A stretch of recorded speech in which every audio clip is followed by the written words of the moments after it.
여러분 영화 좋아하시죠?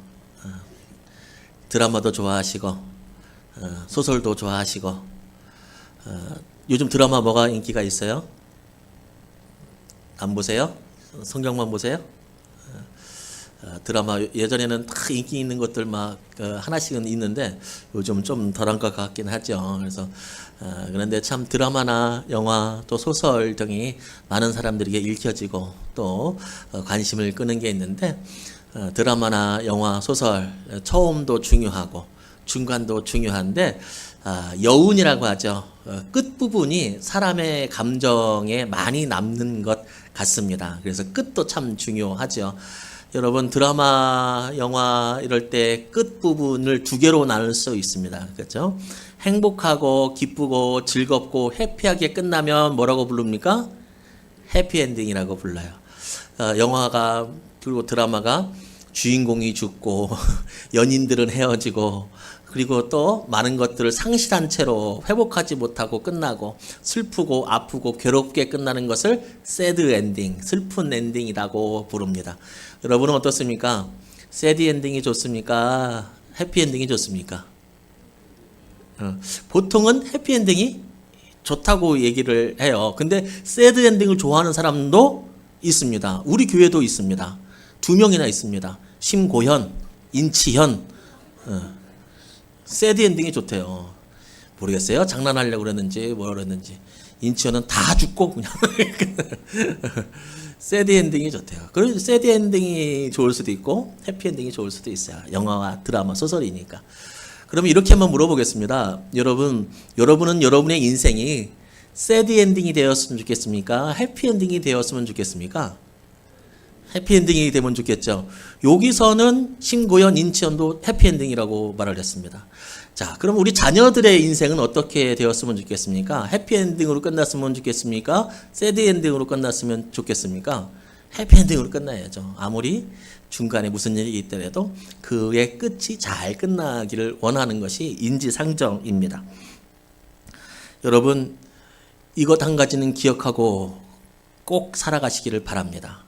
기독교인들, 여기서 기독교인들은 예수 믿는 사람들의 인생은 새드 엔딩은 없습니다. 슬픈 끝은 없습니다.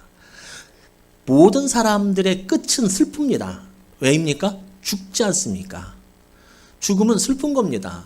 아무리 영혼의 내세를 믿지 않는다고 해도 아무리 다른 것을 이야기한다고 해도 모두가 다 죽고 슬프게 끝날 수밖에 없습니다. 그러나 기독교는 예수 믿는 사람은 새드 엔딩은 없습니다. 왜냐하면 죽음은 끝이 아니라 부활의 시작이기 때문에 그렇습니다.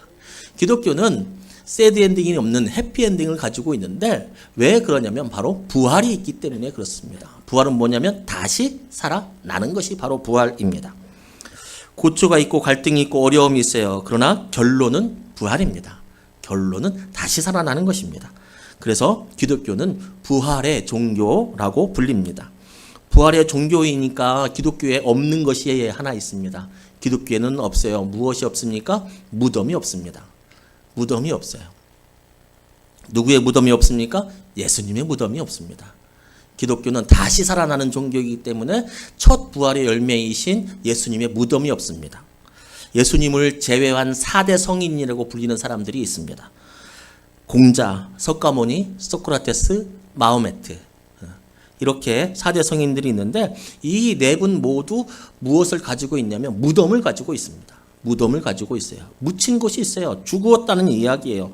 그래서 혹자는 이들을 무덤의 종교라고 부릅니다. 그리고 우리 기독교는 부활이 있는 부활의 종교이고 무덤이 없는 종교라고 부릅니다.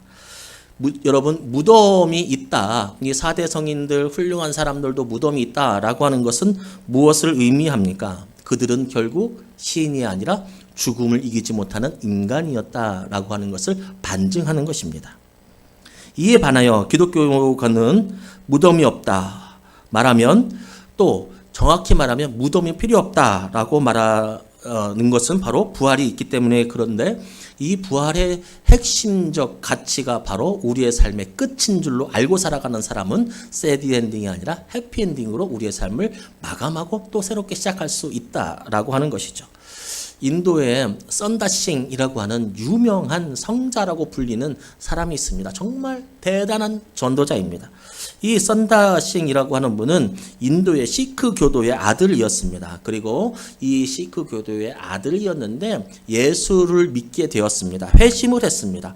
그 이후에 불꽃 같은 전도자의 삶을 살았고 정말 예수를 따르는 사람으로서 훌륭한 삶을 살았던 것이 이 선다싱이라고 하는 분입니다. 그가 어느 해 영국을 방문했습니다. 그래서 그 영국에 방문해서 영국에서 연설을 했습니다. 연설을 하고 끝나고 나오니까 어떤 사람이 그에게 질문합니다. 당신은 뿌리 깊은 힌두교의 교도이자 유명한 학자이고 철저한 힌두교 교인이었는데 무엇이 당신을 예수님을 믿게 하였고 기독교로 개종하게 만들었습니까? 라고 하는 질문을 던집니다. 이 선다싱이 이렇게 대답했습니다. 내가 기독교로 개종한 유일한 이유가 한 가지가 있는데 그것은 무엇이냐면 기독교에만 부활이 있기 때문이다. 이렇게 말씀했습니다. 기독교에만 부활이 있다. 기독교에만 죽음이 죽음으로 끝나는 것이 아니라 죽음이 생명으로 이어지는 그 다리 역할을 한다라고 하는 말이지요. 물론 성경에도 죽었다 살아난 사람들이 꽤 있습니다. 죽었는데 살아난 사람들이 꽤 있습니다. 엘리야는 죽었던 사렙다 과부의 아들을 살렸고 엘리사는 수넴 여인의 아들을 살렸습니다. 예수님께서 몇 명을 살리셨습니까? 3명을 살리셨습니다. 회당장 야이로의 딸을 살리셨고 죽은 나사로를 살리셨고 그리고 나인성 과부의 아들을 살리셨습니다. 베드로도 사람을 살렸습니다. 누구입니까? 다비다를 살렸습니다. 바울도 사람을 살렸습니다. 누구입니까? 유두고를 살렸습니다.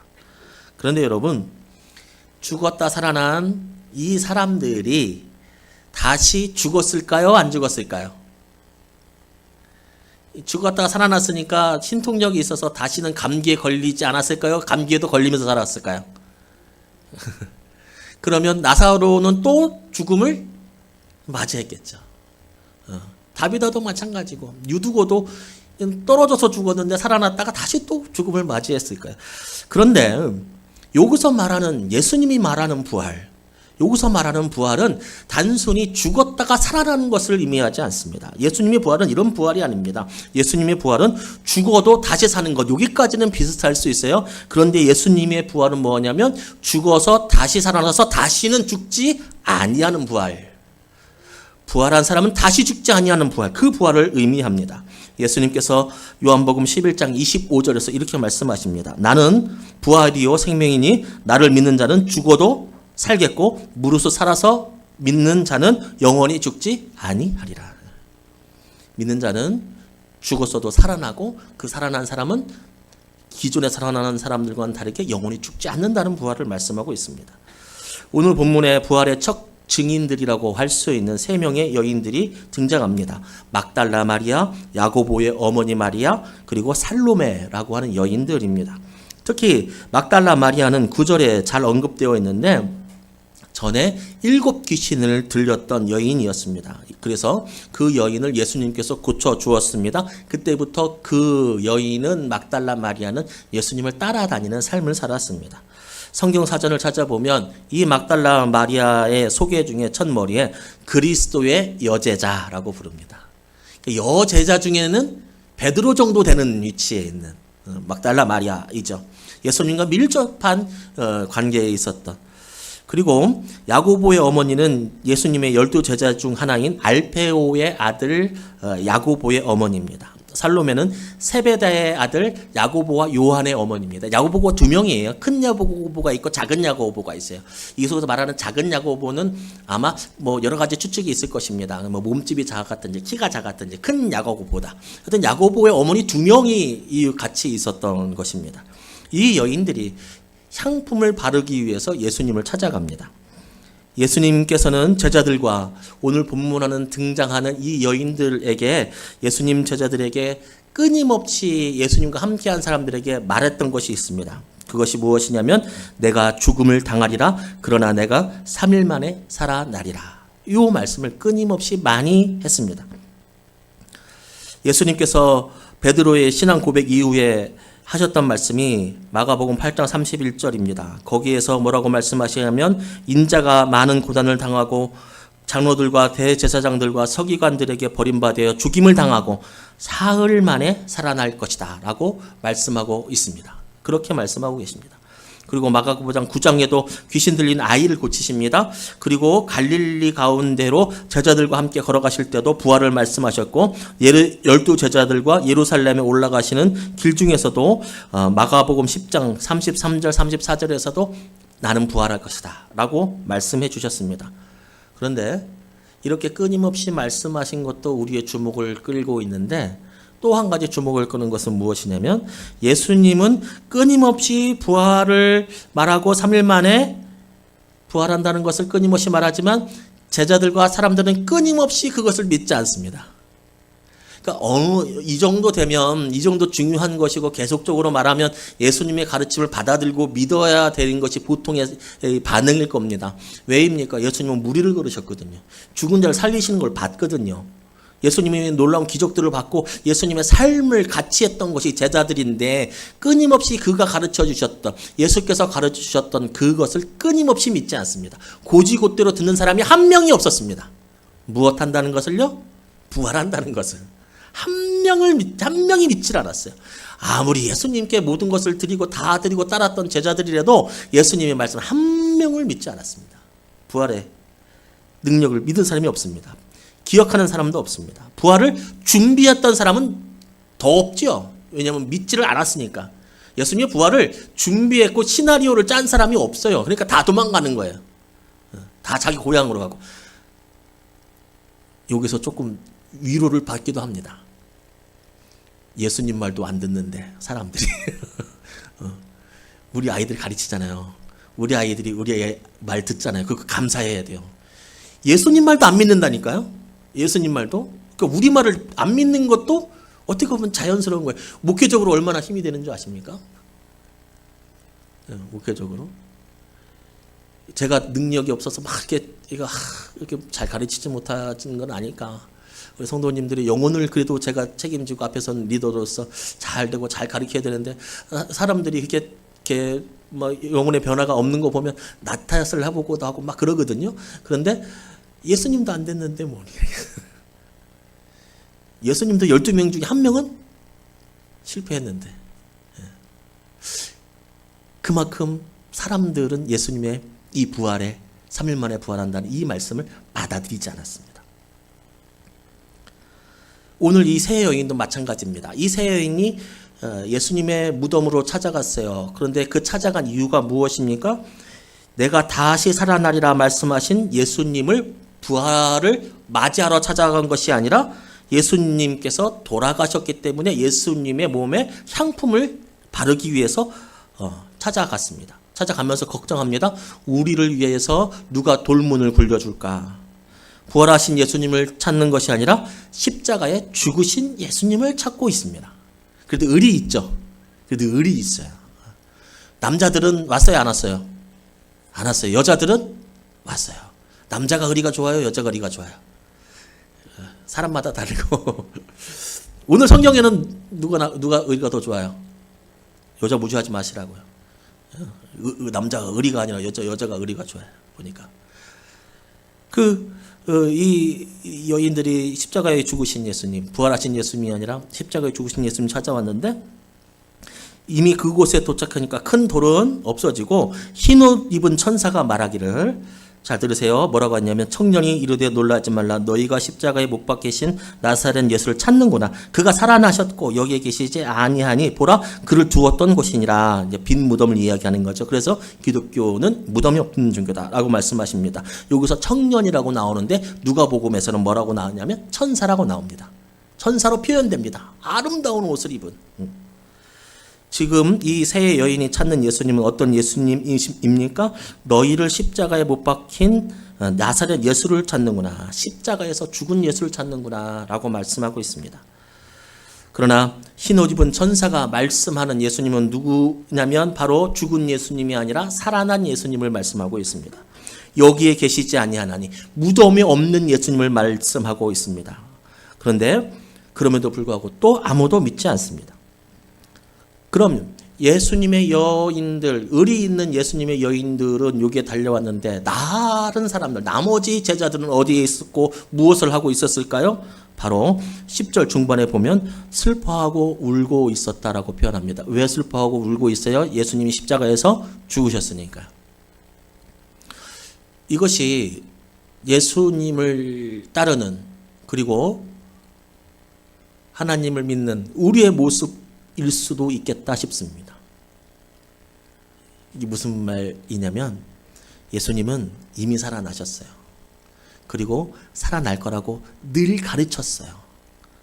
그런데 우리는 늘 그것을 믿지 않고 혼자 골방에서 자기들끼리 모여서 자기들 생각에 빠져서 울고 있는 모습, 이 모습이 아니까 얼마나 어리석습니까?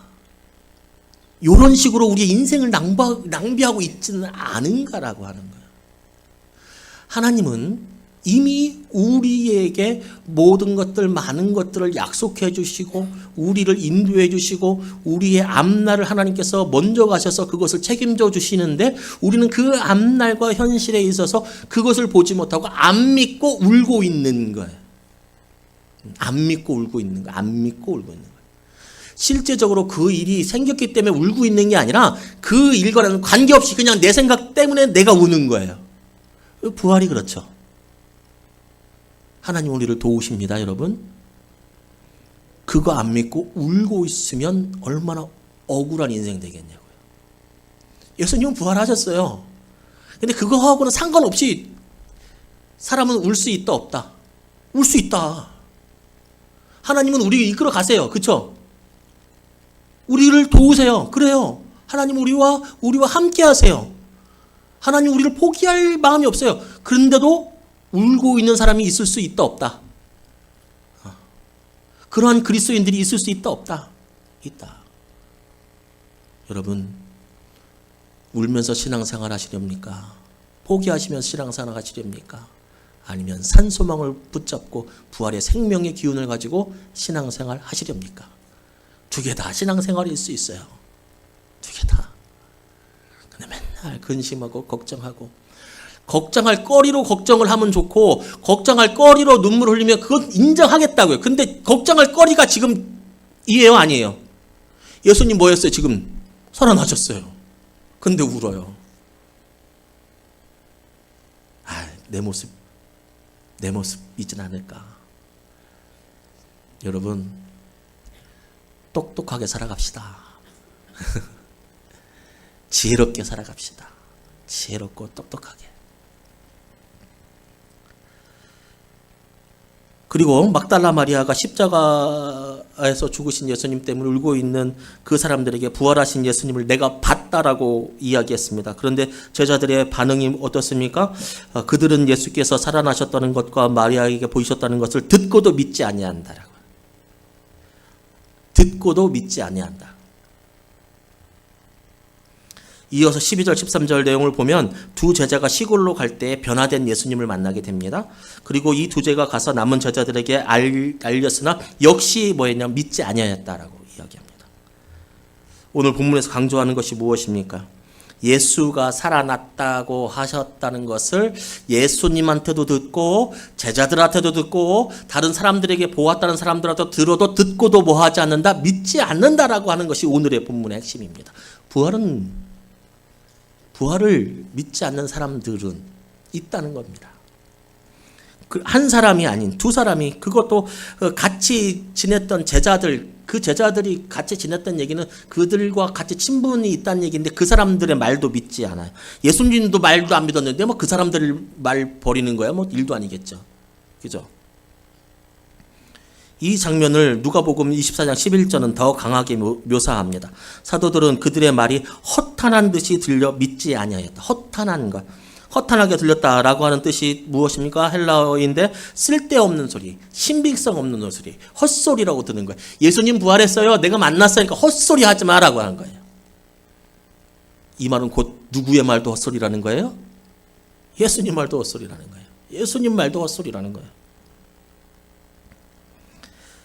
왜 예수님의 제자들은 그렇게 끊임없이 예수께서 다시 살아나셨음을 믿지 못하고 있는 것일까요?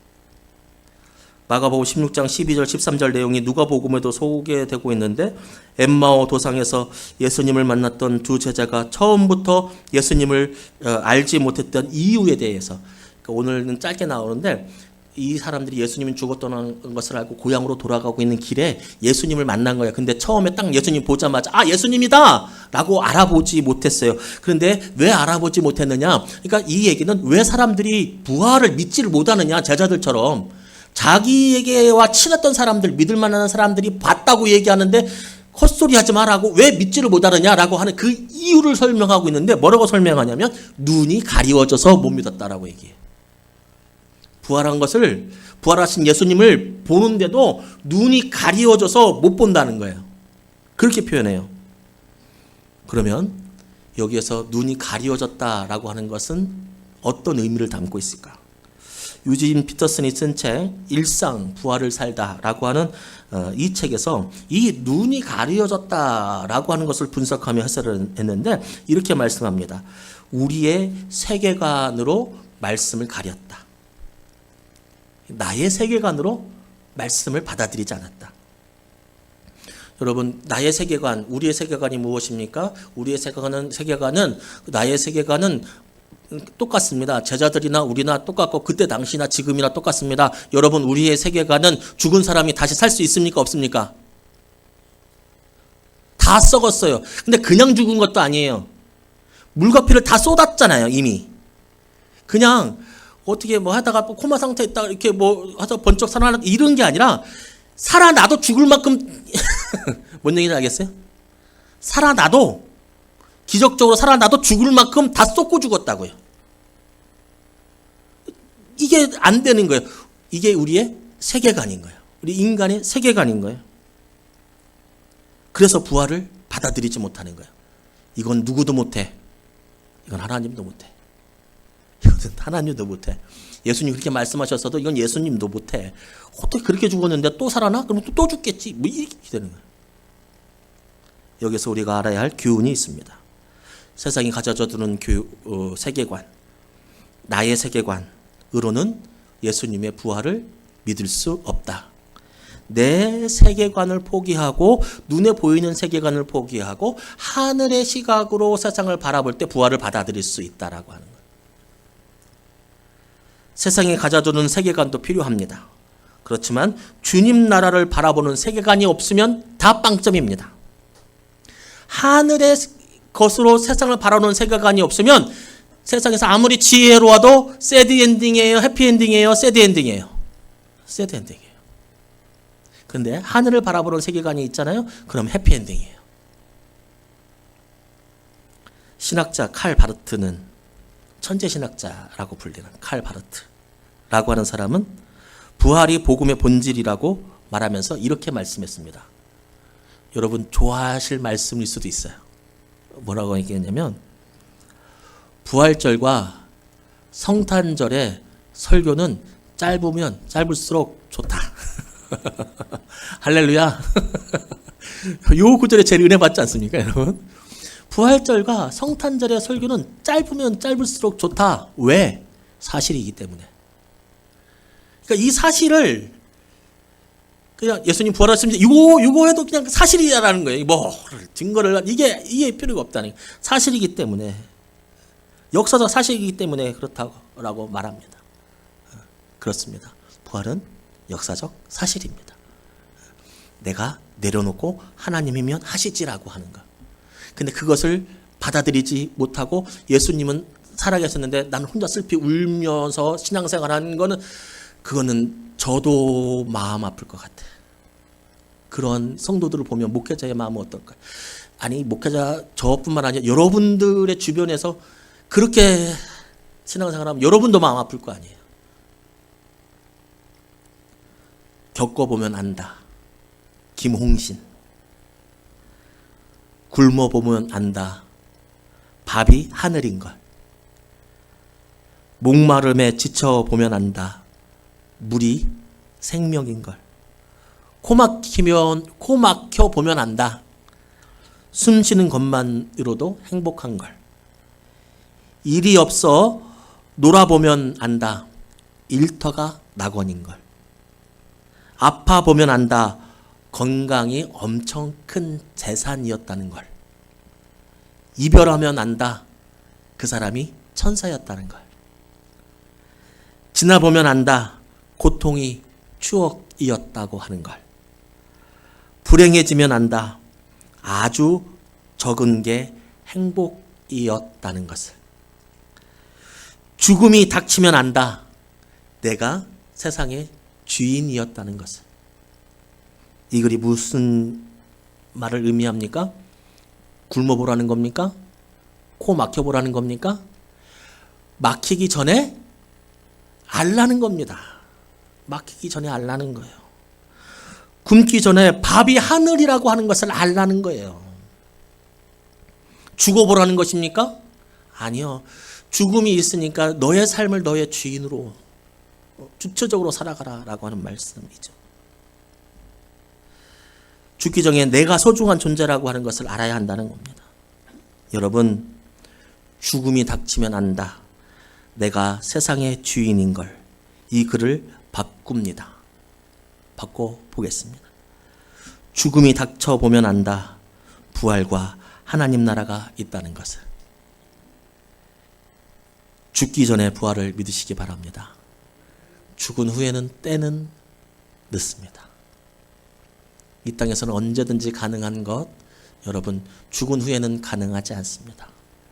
오늘 부활의 소망의 말씀을 들었으니 여러분, 예수님 다시 살았다는 거 죽고 보면 그때 알지 마시고, 그럼 끝나는 거니까 죽기 전에 알고 부활의 생명을 마음에 품고, 예수님은 부활하셨고 하나님은 날 도와주시는데 저 골방에서 나 혼자 울지 마시고 하나님과 상의하고 하나님의 도우심을 받고 그렇게 우리 열심히 살아갑시다. 아멘.